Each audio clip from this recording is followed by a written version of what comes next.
ደህና ነኝ ተሽሎኛል የሚለውን ድምጽ ቀርጬ ልስጥህ። ደስተኛ ጊዜ ነው ደህና ነህ ያልከኝ? አባዬ ቆመ ካላየው በስተቀር መጠየቁን አላቆመም። አረ ዳጊ በቃ ፍታ። እንደዚህ ስለተጨናነኩ እኮ አይደለም። ቶሎ እንዲሻለው ከፈለክ ደግሞ እንደዚህ አታጨናንቀው። ምንም አይነት የህክምና እርዳታ እኔ እኮ ግርም የሚለኝ ነገር ይሄን ሳልፈልግ የምታስቂኝ ነገር ነው። የእውነት በጣም ተምራላችሁ ጩና። ህብስት ነው ስሙ። እኔ ጩና ከተመቸኝ አንተ በተመቸ ጥራ። አባዬ አሁንም እንደሚያስተፋል እንዴ? እስኪ ተረጋጋ ዳጊ። ደግሞ አትጨነቅ፣ አይዞህ። ዶክተሩን እንደምንም እትት ብለህ አምጣውና ያቸው። ይሄ ልጅ ግን እትት ምናምን የሚለውን ያራዳ ቃል ያቋል ብለሽ ነው? ማንም እየደረሰብኝ ያለውን ነገር ሊረዳልኝ አልቻለም። ቆይ ዙሪያሽ ያለን ሰዎችስ ምንድነው? እናንተ እኮ በራሳችሁ ጉዳይ ተጠመዳችሁ ሰው ናችሁ። ሲጀመር እናንተ የምትመክሩኝ የምታስቡትን እንጂ እየሆንኩ ያለሁትን ማንም እየተረዳው አይደለም። አንቺ እኮ ነሽ እውነታውን መቀበል ያቃተሽ። ቆይ ካልተቀበልኩት አይደለም እናትተውኝ። የምርሽን ነው? አዎ ቢያንስ ማፍቀሬን ካልተረዳችሁልኝ ጥላቻዬን ወቁልኝ። እመኚኝ በዚያ ያያዝሽ የትም አትደርሽም። በዚህ ጥላቻሽ ደግሞ የራስሽን መቃብር ነው የምትቆፍሪው። ብዙ አያሳስብሽ። ስራዬን ገና ጀመርኩት እንጂ ገና አልጨረስኩት። ዜሮ ሊሆን እኮ ነው ዳድ። ድርጅት ይከስራል። ንግድ ማለት እንደ ባህር ማዕበል ነው። አንድ ቀን ይሰቅልሃል፣ ሌላ ቀን ደግሞ አሸዋ ላይ ይጥልሃል። ስለዚህ መውደቅ አዲስ ነገር አይደለም። ዋናው ነገር ግን ወርቆ አለመቅረት ነው። ከዚህ አይነት አወዳደቅ መነሳታችንን እንኳን እንጃ ዳድ። አንተም ቢያልከኝ እንጂ እኔ መንገዱን አዘጋጅቼዋለሁ። የጉምሩክ ኃላፊው እኮ ከወደቅንበት ብድግ አድርጎ የሚያነሳንን በር ወለል አድርጎ ከፍቶልናል። በተከፈተ በር ሁሉ ዘው ብሎ አይገባም። አንገትን አዟዙሮ ማየት ያስፈልጋል። የትም የማናውቀው አንድ ባለስልጣን በምን ምክንያት ነው እኛን ከውርቀት ለማንሳት በር ከፈተልን? ስልኩ እኔ ጋር ስለሆነ በምንም መልኩ ያቺን ሴትዮ ሊያገኛት አይችልም። ለማንኛውም ራስን ጠብቅ። ለማንኛውም አባዬ ዛሬ ደህና ከሆነ ባለፈው የጀመርነውን ራት እንጨርሰዋለን እንጂ ጨርሰን መስሎኝ ወጣ ነው። አንተ ያስተረፈን ነው ሞዛዛ። በቃ አሁን ወደ ቤት ግቢ። ተጠንቀቅሽ። እሺ አታስቢ። ለማንኛውም አባዬ ሳይብስበት ዶክተሩ ጋር ሂድ። ይሄ ውሳኔ ግን የመውደቃችን የመጨረሻ ውሳኔ ሊሆን ይችላል ዳድ። ከቻልክ አሁንም ልንገርህ ደግመህ ብታስብበት መልካም ነው። ተስፋ አልቆርጥም ብለህ ነው እንጂ ይሄን ውሳኔ እኮ ሁለትም ሶስት ጊዜ ነግሬ ነበር። በቃ ነው ውይይታችን እዚህ ገና ከዚህስ በላይ ያሉንም ብለሽ ለአንድ ወንድ ብለሽ እንደዚህ ትሆኛለሽ? ልጅሽም እንዳለች አስቢ እንጂ። አላስብላት እባክሽ፣ ብቻዬን ተይ። በሶስት አፍነሽ እንድትሞቺ ነው ዝም የምልሽ። ይልቅ አሁን ተነሽና ያመጣሁትን ምግብ እንብላ። እኔ ምግብ አልፈልግም። እባክሽን ሪች፣ እንደዛ ልጅ አታስቸግሪ እንጂ። ማንም ሰው እኔን አይረዳኝ። ማንም ሰው ለኔ ተቆርቁሮ አያውቅም። ስለሷ ብናስብ አይሻል? ኮኪ አሁንም አንቺ ጋር ናት አይደል? ኮኪ አሁን ጥሩ ሁኔታ ላይ ነው ያለችው። እውነት ለመናገር ግን ለአባቷ ብሰጣት ጥሩ አድርጎ ያሳድጋታል። እኔ ይሄንን ካደረኩኝ ሪቾ መቼም ሰው አታደርገኝም እና መቼም ጩጫ በእነሱ የተነሳ አትሞት። ቆይ ግን እነሱ ማስማማት አይቻልም? ማሳመን ስትይ አልገባኝም። ምናልባት ቢታረቁ ማለት ነው። መቼም ልጁ ሴትዮ በያት። ስለዚህ መጠጥ ያለች ናት ማለት ነው። ያው የኔ ኩያ ትሆናለች እና እስካሁን ልጅቷ ስልክ ዝም ትለኛል። በቃ እሺ ልደውልላት፣ ማለቴ ልደውልሎት።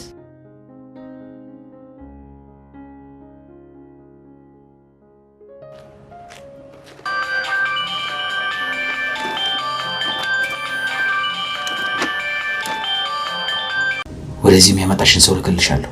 መቼ? አሁን? ምን ነው ስራልሽ እንዴ? አይ አንዳንድ ነገር ለመገዛዛት ወደ ገበያ እየሄድኩ ነበር። በቃ ተመልሼ መውጣቴ ስለማይቀር ያኔ ደውልልና እንገናኛለን። አንቺ ከዚህ ውጭ ምግብ አታውቂም እንዴ? አራቃለሁ። ከቲማቲም ውጭ እኮ ምንም ያልገባበት ቲማቲም ለበለብ መስራት ይችላል። ጎሽ እኔ ባለሙያ። ይልቅ እስቲ አጥሚት ነገር ስሪልኝ። አጥሚት ደግሞ ምን ያደርግልናል? እንጀራ ልንጋገር ነው እንዴ? ባልሳሳት ሲምባ የላከሽ አንቺ ነው መሰለኝ። ፋንቱ ማለት አንቺ ነሽ? ማለቴ እርሶ ኖት? አዎ እኔ ነኝ። ሲምባ የት ነው ያለው? ችግር የለውም አሳይሻለሁ። ማለቴ ያሳዩታለሁ። ተጨነኩ። አንቺ ልበል? ደስ እንዳለኝ ብታይ። እኔ ደግሞ በተቃራኒ ነው የሚሰማኝ። ከቤት መሆን አለበት የመጣው። ከየትስ ብመጣ ምን ለውጣለሁ? ውጪ ብታንጸባርቀው ከቤት ይዘው የመጣን ጸባይህን ነው። አዎ ልክ ነሽ። ከሚስት ጋር ግን ሰላም ነው? አፍሽን ሰብስቢ።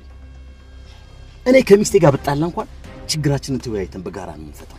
ለእሷ አድናቆት አለኝ። የለሽም። እንደውም ጥላቻና ንቀት ነው ያለሽ እኮ። እኔ ለምሳሌ ብዬ ነው ያልኩት። አንተ ነገሩን አጅትህንም ከሚስት ውጭ ያለውን ቤተሰብህን አድርግ። እውነቴን ነው የምነግርሽ። ከአሁን በኋላ ስለዚህ ምን ተናገራለሁ ብትይ ግንባርሽን ብዬ ነው ተፋሽ።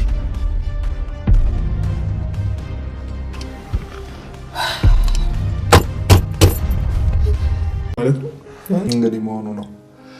ግን ይመስለኛል እንደ አጋጣሚ ፋንቱ እዛ ቤት ገባች እንጂ ከሲምባ ጋር እንኳን ተመካክሮ አይመስለኝም። አባዬን በፍጹም ይቺን ሴት አላምናትም ብዬው ነበር።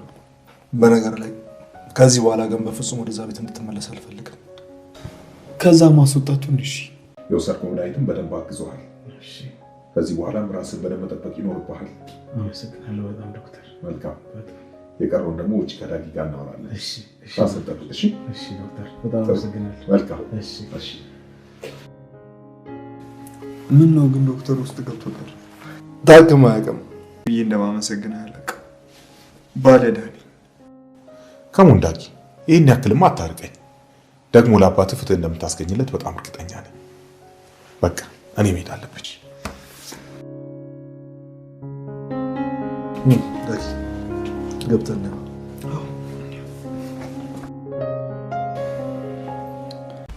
ነገሮች ምንም ደስ እያሉኝ አይደለም። ነርሷ በጣም እያፈጠጠችብኝ ነበር። ምን? አዎ ምንም ደስ አላለኝ።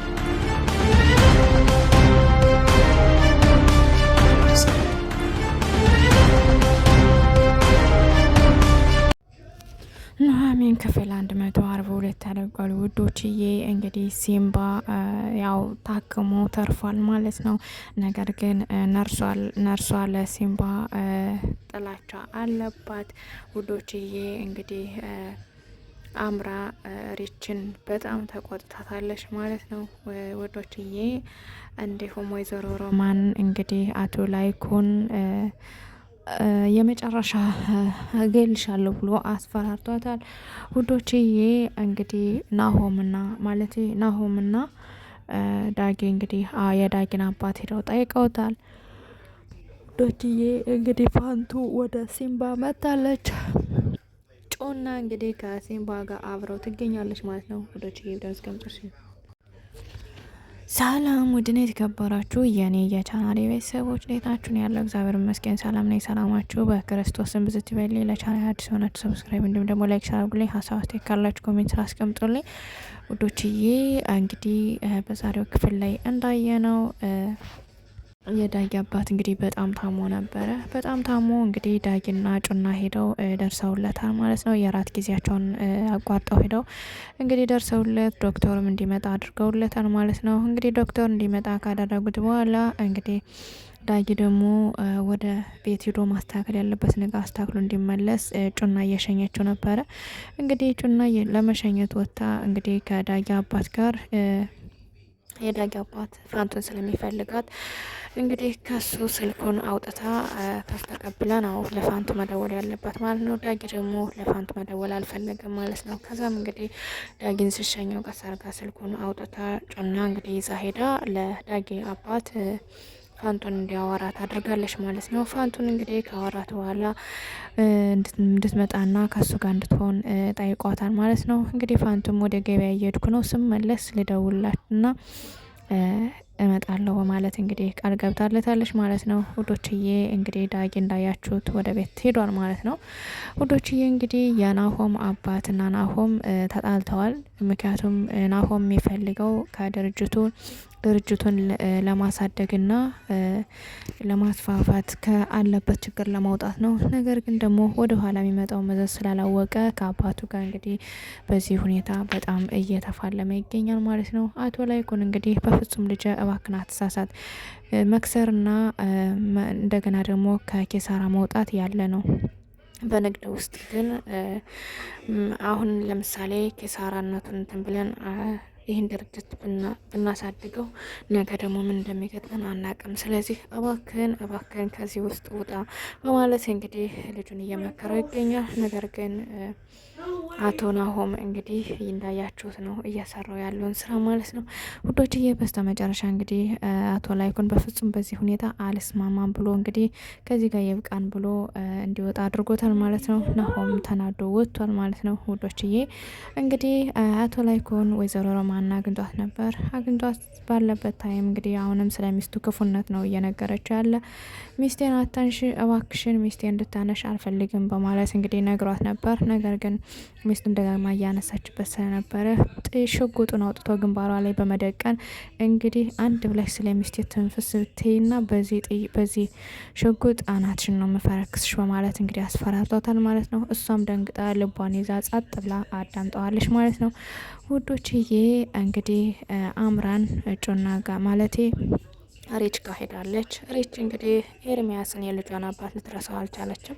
እንግዲህ በሱ የተነሳ ሱስ ውስጥ ገብታ ሲጋራ እያጨሰች እያለቀሰች ትገኛለች ማለት ነው። ብቸኝነት ታውጧት እንግዲህ አምራን ደግሞ የዳጊ ማለቴ የሬችን ልጅ እና የሬችና ኤርሚያስን ልጅ እንግዲህ ከሷ ጋር አስቀምጣት ትገኛለች ማለት ነው ውዶችዬ።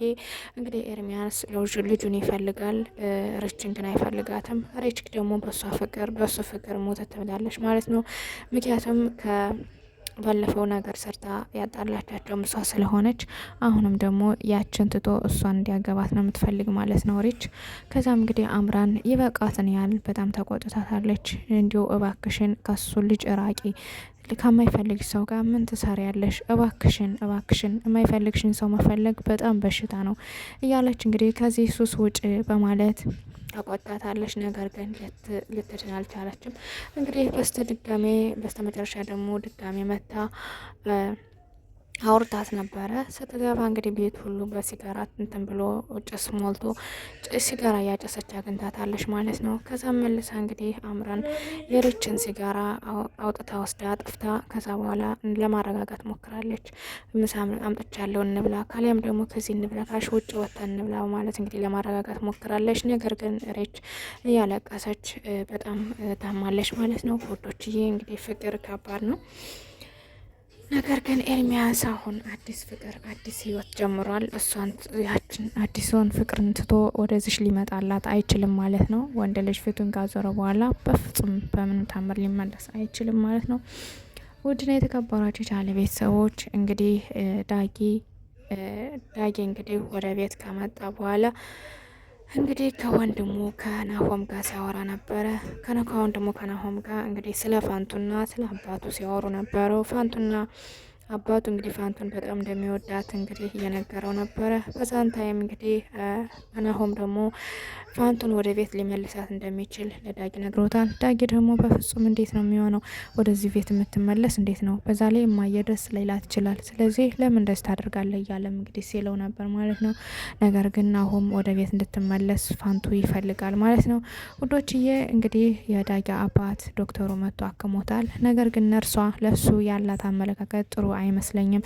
አስተያየቷም አፍጣ ስታየው ነበረ ማለት ነው። የሆነ ተልዕኮ እንዳላት ያስጠረጥራል ውዶችዬ። የዳጊ አባት እንግዲህ ፈርቶ እየተንቀጠቀጠ ሕክምናውን ጨርሷል። ሕክምናውን ከጨረሰ በኋላ እንግዲህ ዶክተር ፋኑኤል እንግዲህ መድኃኒት በእንትን እንዳዘዘለት ከፋርማሲ ሂዶ ዳጊም እንደሚያመጣለት ነግሮታል።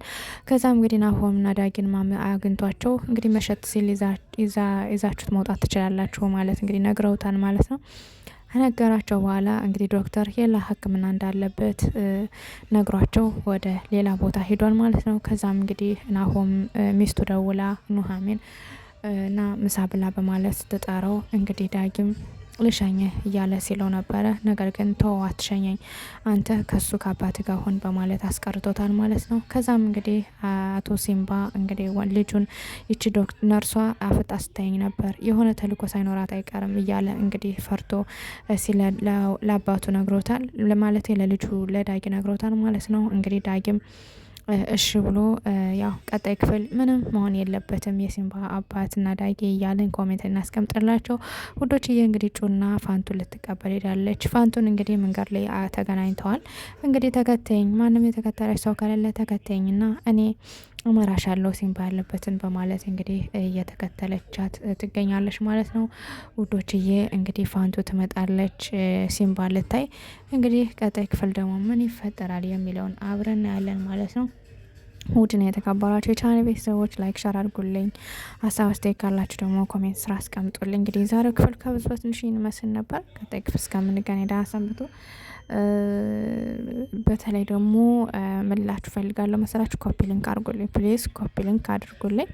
ተወዳችሁ እየገባችሁ ኮፒ ሊንክ አድርጉልኝ። ቢያንስ 5 ጊዜ ቪዲዮን በምታዩ ታይም 5 ጊዜ በዛው ኮፒ ሊንክ ስለማያስቸግር ማለት ነው። ኮፒ ሊንክ የሸር ምልክቷን በመንካት ኮፒ ሊንክ የምትለዋን በመጫን አባካችሁ 5 ጊዜ ኮፒ ሊንክ አድርጉልኝ። ምክንያቱም ኮፒ ሊንክ ስታደርጉልኝ ቫይራል ለመውጣት ያግዘኛል ማለት ነው ውዶችዬ። ትንሽ ሰሞኑን የተሳሳተ ነገር ገጥሞኝ ስለነበረ በዛ ምክንያት እይታዬ ቀንሷል ማለት ነው። ስለዚህ አባካችሁ